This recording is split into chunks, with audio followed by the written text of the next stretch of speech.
Welcome to the Banker Lamp. Please enjoy the video. You start by creating a Google Cloud project and attaching an active billing account so requests are authorized. Once done, enable the Maps JavaScript API and the geocoding API in the console, then create an API key. Make sure to restrict that key to your site or server IPs to prevent abuse. You should also set usage quotas and alerts. This prevents unexpected charges and gives you a controlled test environment before development continues.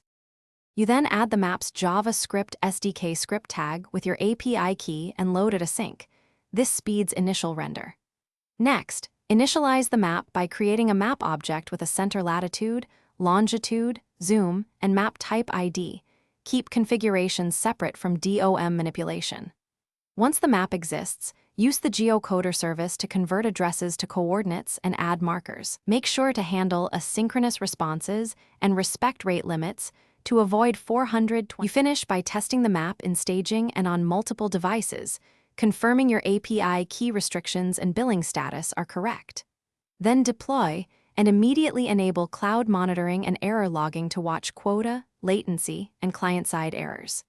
If something goes wrong, check the browser console and API error codes. Often it's a restriction mismatch or expired billing.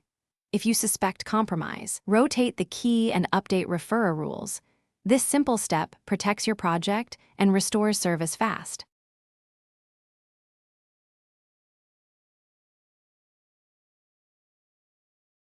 Thanks for watching. If this was helpful, leave a like and consider subscribing. See you next time.